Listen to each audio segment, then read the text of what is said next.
Kalian, berkat amalan ini, Syekh Turmuzi menjadi murid Nabi Khidir. Selain Uwais Al-Qarni yang terkenal di langit, ada tokoh lain yang sukses mengabdikan hidupnya berbakti kepada orang tua, Birrul Waladain.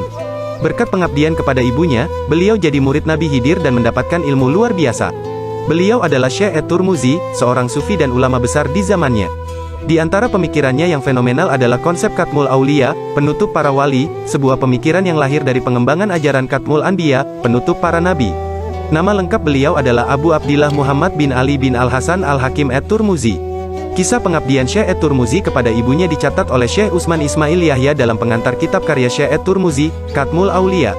Dikisahkan, saat At-Turmuzi masih muda berniat akan mondok keluar daerah menyusul sahabat-sahabatnya yang sudah lebih dulu berangkat. Sebelum berangkat, At-Turmuzi muda menyampaikan rencananya itu kepada ibunya. Namun, niat mulianya itu tidak mendapat restu ibunya karena saat itu sedang terbaring sakit. "Nak, ibumu ini sedang sakit dan tak berdaya. Ibu hanya punya kamu seorang. Kalau kamu mondok, siapa yang akan menemani ibu?" kata ibunya berharap agar At-Turmuzi tidak pergi meninggalkannya. Ucapan ibunya bagaikan anak panah yang melesat tepat di hati Syekh At-Turmuzi. Hatinya terenyuh bercampur sedih. Tidak ada pilihan lain, ia pun memutuskan untuk membatalkan niat belajar agama keluar daerah. At-Turmuzi muda akhirnya memilih tinggal di rumah menemani dan mengurus ibunya. Waktu pun berjalan sebagaimana mestinya, namun hari-hari Syekh At-Turmuzi masih dipenuhi kegundahan karena niatnya untuk mencari ilmu tak terwujud. Di sisi lain, ia tidak bisa pergi jauh meninggalkan ibunya seorang diri. Kesedihan Syekh At-Turmuzi mencapai puncaknya, hingga suatu hari ia datang ke Makbaroh, kuburan, untuk berziarah.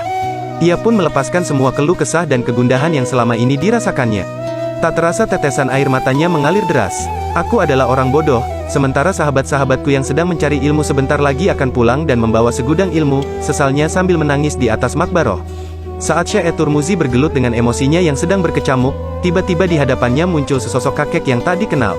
Kakek ini langsung menyapa dan menanyakan penyebab kesedihannya yang mendalam. Tak pikir panjang, Syekh At-Turmuzi menjawab dan mencurahkan semua kesedihannya. "Saya ingin mondok, tapi keinginan itu tak mungkin terwujud karena saya harus menemani dan menjaga ibuku yang sedang sakit," jawabnya. Kakek ini langsung memberikan tawaran kepada Syekh At-Turmuzi untuk belajar ilmu kepadanya. "Apakah kamu mau belajar kepadaku? Kamu tidak perlu lama belajar kepadaku. Nanti kalau sahabat-sahabatmu sudah kembali, belajarnya akan kita akhiri," ujarnya. Syekh At-Turmuzi pun menerima tawaran ini dengan riang gembira karena keinginannya untuk belajar akan terlaksana. Tak jadi soal walaupun mungkin belajarnya hanya sebentar. Sejak saat itu, keduanya bertemu setiap hari untuk belajar dan mengajar.